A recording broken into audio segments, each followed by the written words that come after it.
Wow, so lange nicht hier gewesen.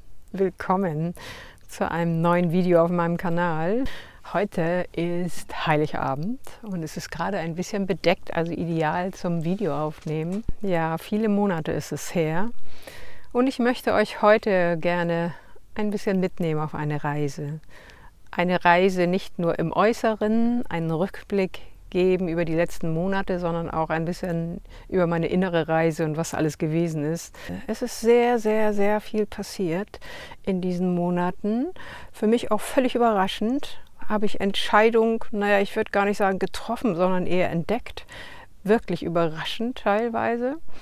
Und das hat auch Konsequenzen und Folgen, ja, die ich euch auch gerne hier mitteilen möchte, denn es wird auch ein Abschied sein heute. Ich schätze mal, so mein Gefühl ist nicht für immer, aber ich glaube doch für eine gewisse Zeit. Nachdem ich Fuerteventura verlassen habe, zurück nach Teneriffa und von dort aufs Festland gefahren bin, dort endete ja mein letztes Video, bin ich halt erstmal gen Norden gefahren und habe auf dem Weg noch einen Abstecher nach Mallorca gemacht. Auf Mallorca habe ich mich mit meinen beiden Schwägerinnen getroffen, deren Töchtern und meiner Tochter. Und wir haben da eine Woche wunderschönen Urlaub verbracht.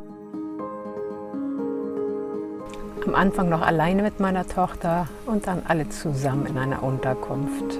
Ja, und ich habe tatsächlich mal nicht in meinem Auto geschlafen.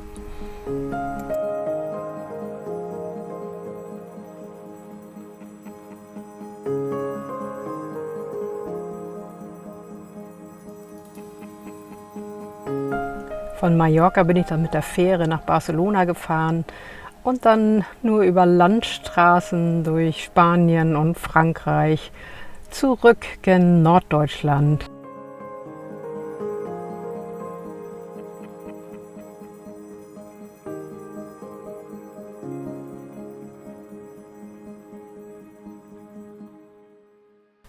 Und bevor ich wirklich in der Heimat angekommen war, gab es noch eine letzte Fähre über die Elbe. Die Zeit zu Hause habe ich wirklich sehr genossen. Wir haben auch einen wunderschönen Familienausflug gemacht mit Kajaks auf Nebenarmen der Elbe. Und ja, es war eine wunderschöne Zeit, bevor es dann wieder losging.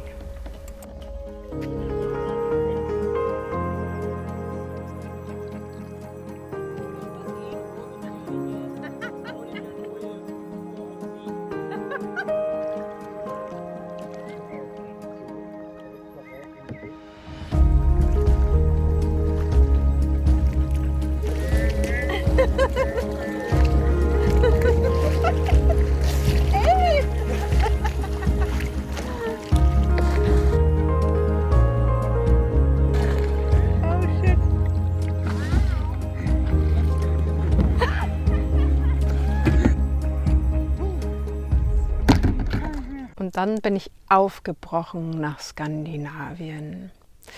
Ja, und das war eine wirklich unglaubliche Reise. Ja, ich habe das immer genannt, die Reise zurück zu meinen Wurzeln.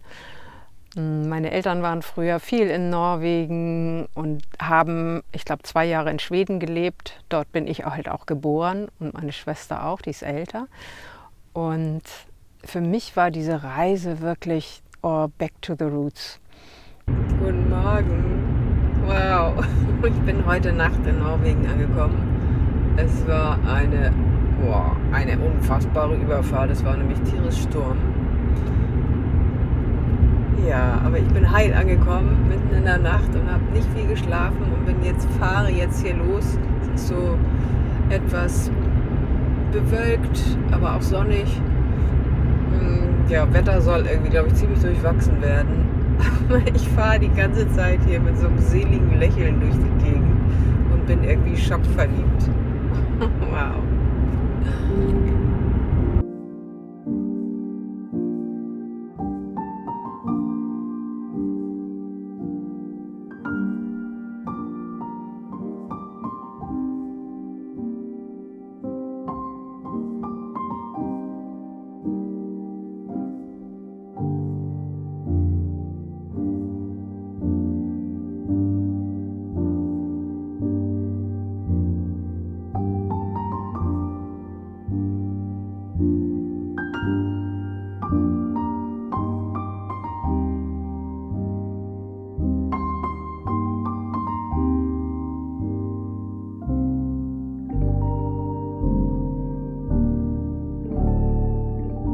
Und dann stand ein erster Besuch an bei Vicky. Vicky von ehemals Vanilla Ice Cream. Ich habe sie Anfang des Jahres auf Gran Canaria ganz zufällig in einem kleinen Bergdorf getroffen. Und wir kannten uns nur über unsere YouTube-Kanäle. Und sie hat mich eingeladen, wenn ich nach Skandinavien komme, sie zu besuchen. Yeah, danke für deine Gastfreundschaft.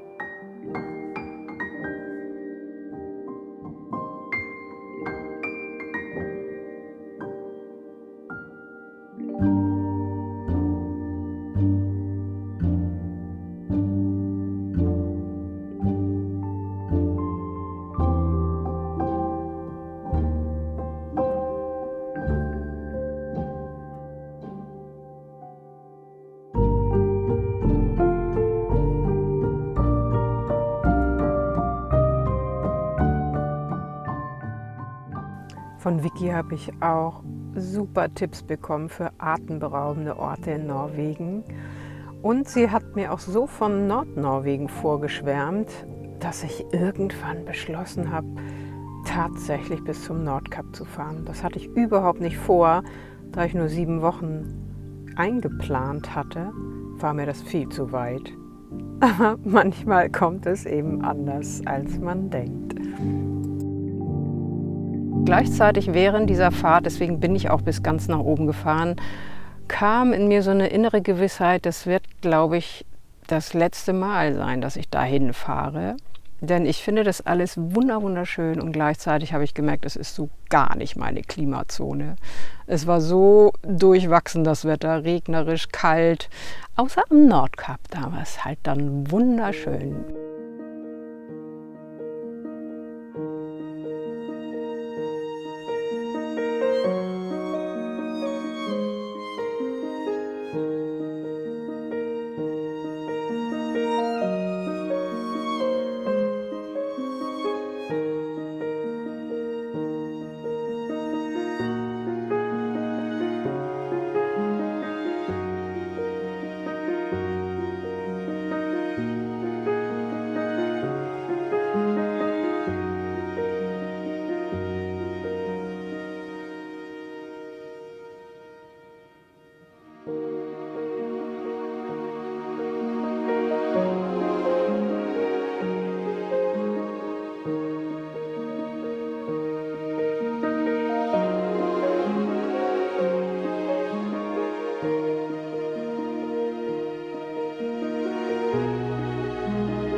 Ja, und warum ist das hier heute ein Abschied? Ja, auf dieser Reise ist mir irgendwann der Gedanke gekommen, ich werde 63, eigentlich könnte ich ja vorgezogene Rente beantragen. Und ich habe mich erkundigt und schlau gemacht und hatte das eigentlich erst nur vor, das zusätzlich zu meinem Business zu machen, zu meinem Online-Mentoring, damit ich so ein bisschen einen sicheren Grundstock habe. Ich wusste, die Rente würde nicht reichen, wenn ich jetzt in Hamburg eine Wohnung bezahlen müsste. Ja, leider Gottes ist das mit den Renten ja nicht mehr so toll heutzutage. aber es ist irgendwie so ein sicherer Grundstock. Und als ich in Skandinavien war und irgendwann mal wieder so von der deutschen Bürokratie genervt war, von dieser Buchhaltung, Einkommensteuererklärung, und dann hatte ich so viele technische Probleme, ich war es so leid. Da kam dieser Gedanke in meinen Kopf, wie wäre es denn, wenn ich das alles einstampfen würde und einfach nur Rente beziehe? Mit meinem jetzigen Lebensstil müsste das doch einfach erstmal reichen. Ja, und ich habe dann 1,5 Nächte drüber geschlafen. In der zweiten Nacht bin ich mitten in der Nacht aufgewacht, habe Licht angemacht, meinen Laptop angemacht und habe mein Gewerbe abgemeldet und nächsten Morgen meine Freiberuflichkeit beim Finanzamt und mich bei der Krankenkasse abgemeldet von der Selbstständigkeit. Und das hat sich so gut und richtig und befreiend angefühlt. Ja. Zu dem letzten Teil meiner Reise bis zum Nordkap hoch möchte ich eigentlich gar nicht viel sagen, sondern ich lade dich ein, einfach die Bilder zu genießen. Ich glaube, sie sprechen für sich. Die Farben sind übrigens nicht bearbeitet. Das sieht in Norwegen wirklich so aus.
Und ich merke, ich brauche jetzt Zeit, das alles nochmal neu zu sortieren und auch das mit den Videos hier auf Null zu fahren.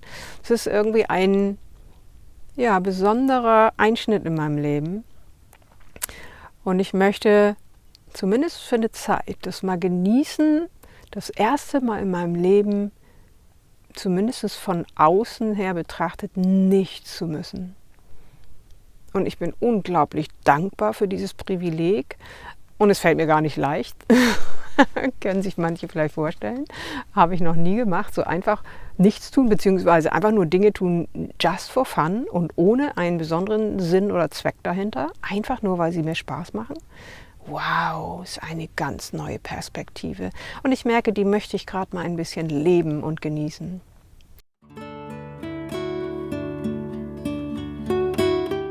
Auf meiner Reise ging es dann weiter vom Nordkap Richtung Süden. Kurz bin ich durch Finnland gefahren und dann nach Schweden.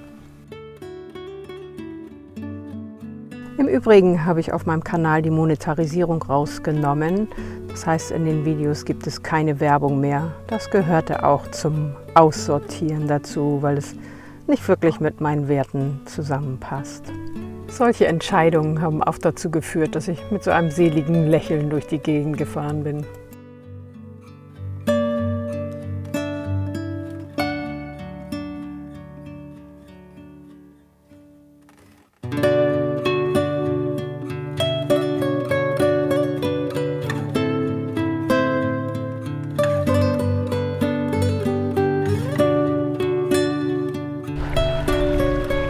Ich bin inzwischen in Schweden. Ja, der Hammer. Ich bin hier auf einer Insel. Warte mal. Hier hinten ist sie ganz schmal. Und ja, ich bin hier auf einem mini kleinen Campingplatz. Nee, so mini ist er gar nicht, aber hat wahnsinnig gute Bewertung. Und ich bin so meiner Intuition gefolgt. Und stehe da jetzt für, ich glaube, 15 € die Nacht mit Dusche inklusive. Das hätte ich jetzt gar nicht erwartet von Schweden.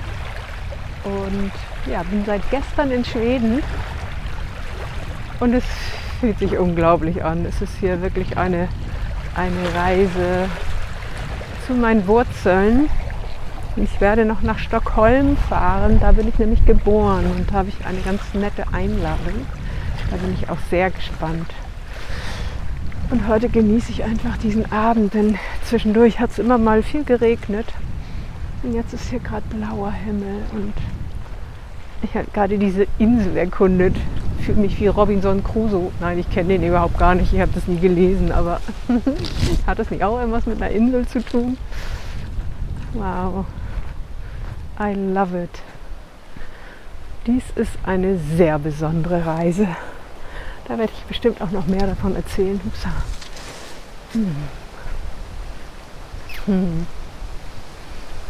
Ja, wow. Und ich wollte eigentlich noch ein Video machen zum Thema Heimat. Witzigerweise, so von meiner Rücktour aus Spanien und von den Kanaren. Da hat sich das so in Norddeutschland so angefühlt wie Heimat. Und hier ist es aber noch mal ganz anders. Irgendwie fühlt sich das so an, als wenn meine Wurzeln hier sind. Wer weiß, vielleicht hat das ja was damit zu tun, dass ich hier geboren bin. Ja, ich war heute schon ganz emotional auf meiner Tour. Ich bin mitten durchs Land gefahren auf so einer kleinen Landstraße. Und es war, wow, so schön. Ich liebe diese Häuser. Diese Pippi Langstrumpf-Häuser mit diesem Schwedenrot. Okay, Pippi Langstrumpfs Haus war nicht Schwedenrot, aber sie kommt von hier, beziehungsweise Astrid Lindgren. Wow. Also ich kann Skandinavien ja nur wärmstens empfehlen. Wow. Wobei, ich muss sagen, Finnland war nicht so wirklich mein Land. Hat sich nicht so angefühlt. Ich bin da auch überhaupt nicht lange geblieben. Ich bin da wirklich in 2 Tagen durchgefahren. Einmal übernachtet und dann gleich weitergefahren. Es hat mich dann nichts gehalten und nichts gereizt. Also das mögen andere vielleicht ganz anders empfinden, aber ich kann das auch gar nicht wirklich in Worte fassen. Es war einfach so ein Gefühl. Nee, das ist hier nicht meins.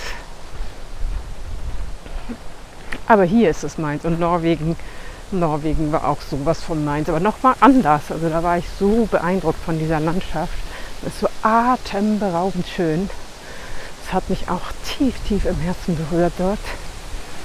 Und dann noch dieses Geschenk am Nordkap bei strahlendem Sonnenschein, wo es vorher irgendwie ganz viel geregnet hat. Und dann gab es 4 Tage am Stück, wo wirklich nur die Sonne schien. Und am Nordkap direkt strahlend blauer Himmel, ohne ein Wölkchen.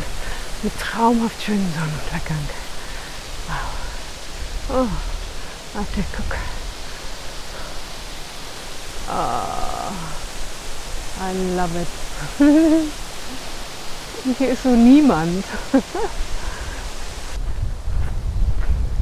Ja, dies ist eine sehr magische Reise.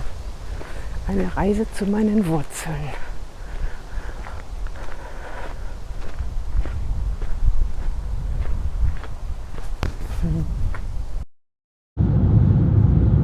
Und dann ging es weiter nach Stockholm, zu meiner Geburtsstadt. Und gerade diese Zeit in Stockholm mag ich auch nochmal dem lieben Frank danken. Der hatte mich nämlich eingeladen, auch über die YouTube-Videos ist diese Verbindung zustande gekommen, ihn und seine Familie in Stockholm zu besuchen. Die wohnen halt in Stockholm und er hat mit mir eine Sightseeing-Tour gemacht und ich habe da, ich glaube, eine Woche oder 10 Tage mit der Familie verbracht und habe mich so willkommen gefühlt. Es war eine wunderschöne Zeit. Also ganz, ganz, ganz lieben Dank, Frank, an dich und deine Familie.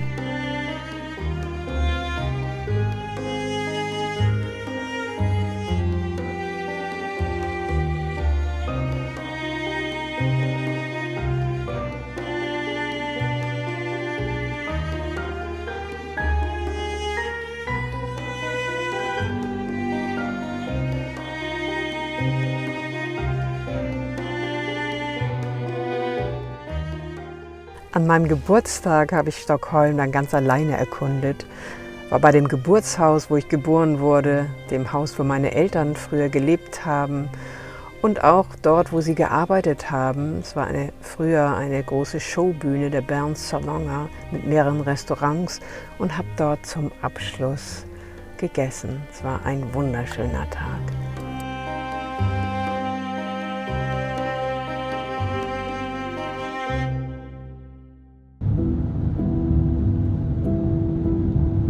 Und dann ging es wieder weiter Richtung Süden.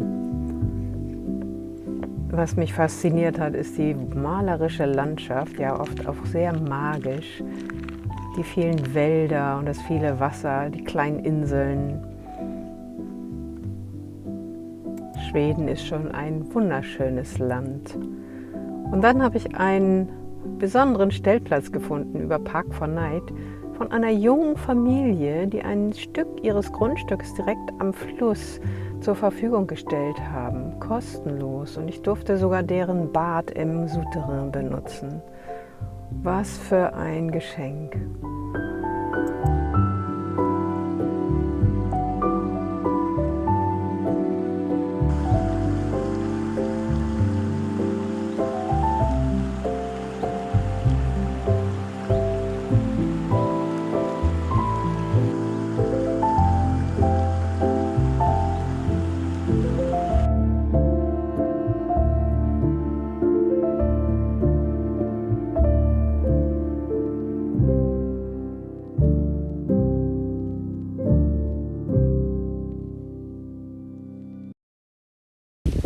Ja, ich dachte, ich nehme euch mal mit auf einen Spaziergang. Ich bin inzwischen in Südschweden und fast am Ende meiner Skandinavien-Tour. Das ist echt eine ganz magische Atmosphäre hier. Total schön.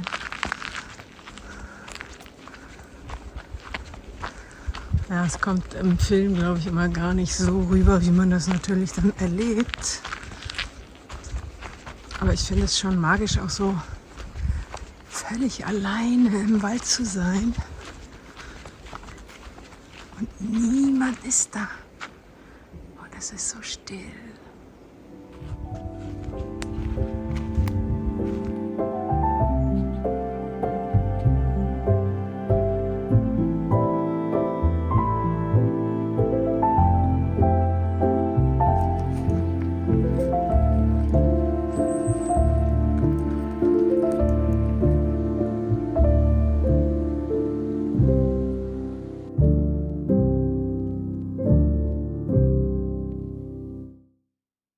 Auf der letzten Etappe meiner Skandinavienreise hat sich das Wetter nochmal von seiner besten Seite gezeigt. Und dann ging es zum Fährhafen nach Trelleborg, dem größten Fährhafen, den ich jemals gesehen habe. Am 2. September bin ich dann nach Travemünde rübergefahren und von dort nach Hamburg, wo ich einige Wochen noch mit meiner Family zusammen verbracht habe. Die Überfahrt war dann sehr entspannt. Was für ein schöner Abschluss.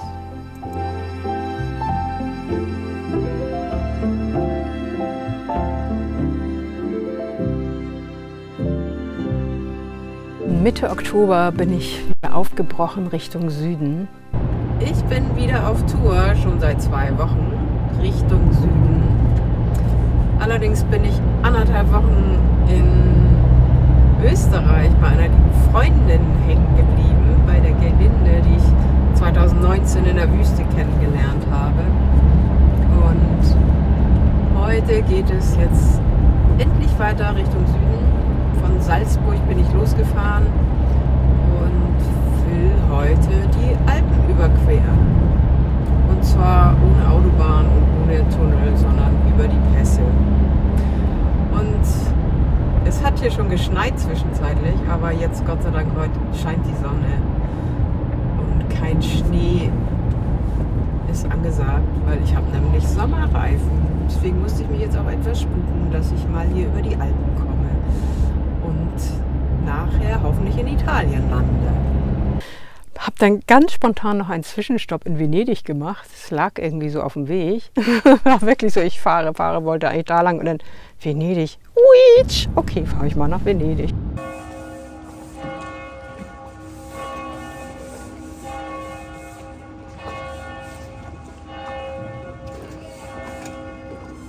Was für ein maroder Charme, aber trotzdem sehr beeindruckend.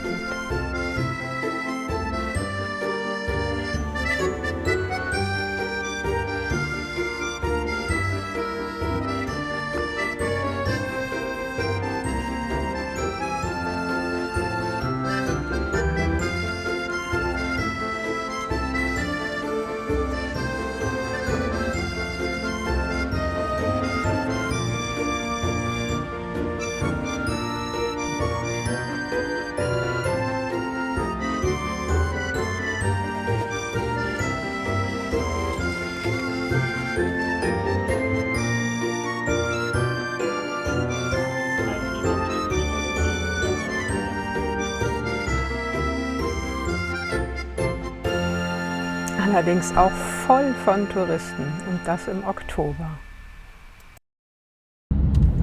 Und dann ging es weiter einmal quer durch Italien bis zum Fährhafen nördlich von Rom. In der Mitte von Italien ist es einfach auch noch so ursprünglich und es gibt so viele uralte Ortschaften und gleichzeitig war ich überrascht, wie viele Stellplätze es gibt, die die Gemeinden kostenlos zur Verfügung stellen. Was für ein Geschenk!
Und weiter ging es auf ziemlich abenteuerlichen Wegen zum Fährhafen, mal wieder bei Sturm.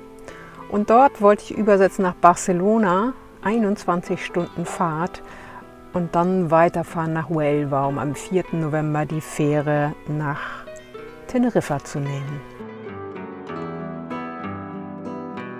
Aktuell bin ich auf El Hierro, der kleinsten der Kanarischen Inseln. Das ist so eine coole Insel hier. Die gefällt mir super, super gut. Ja, reinste Lavagesteinküste. Ja, ist echt krass beeindruckend. Und El Hierro ist halt auch sehr nachhaltig. Die produzieren komplett ihren Strom selber mit Wind und Wasser. Ja, wie man sieht, hier gibt es genug Wasserkraft. Ja, ist schon ein kleines Juwel hier.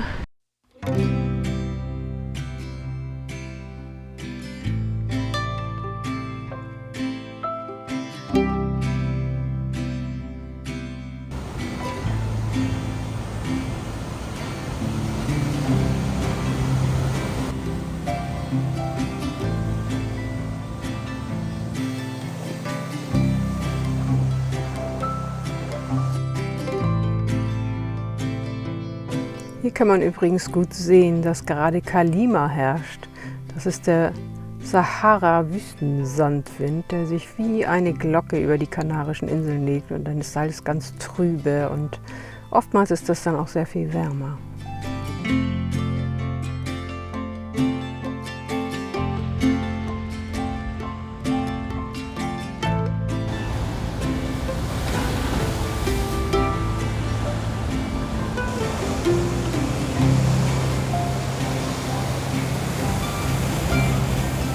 Da es auf El Hierro kaum Strände gibt es häufig solche entweder künstlich angelegten Piscinas oder natürliche, die einen vom Atlantik ein bisschen schützen sollen, mehr oder weniger, je nachdem ob Flut oder Ebbe ist. Hier ist gerade Flut.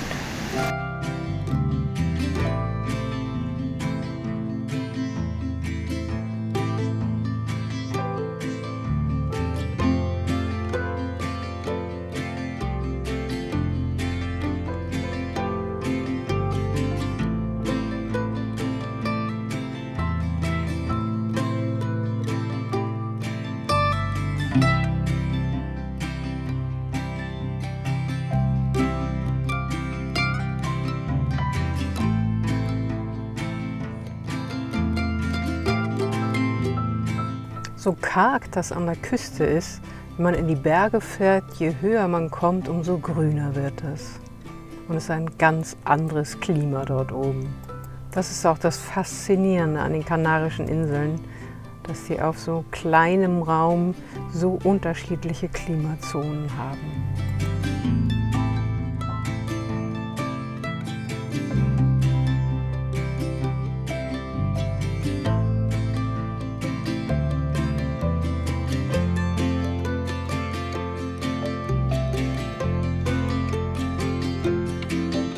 Das Hochland von El Hierro ist besonders fruchtbar. Hier gibt es auch viele Weiden für Schafe, Pferde und Kühe.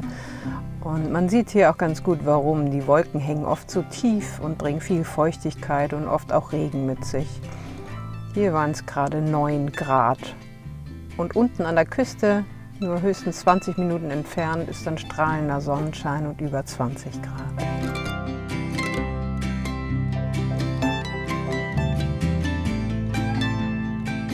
Auch wenn ich jetzt hier eine längere Pause mache bei YouTube, möchte ich einfach nochmal sagen, wie wertvoll die Zeit für mich war. Ich danke dir herzlich für dein Dabeisein, für eure Kommentare, für viele Einladungen, für so viele nette Kontakte, die ich dadurch gewonnen habe. Aber bin ich sehr, sehr, sehr dankbar dafür. Es hat mein Leben unglaublich bereichert. Ich sage Bye-bye und wünsche dir alles, alles Gute für das kommende Jahr, aber auch für dein Leben. Ja, leb deine Träume. Vielleicht werden wir uns irgendwann wiedersehen, hier oder irgendwo anders in der Welt. Ciao.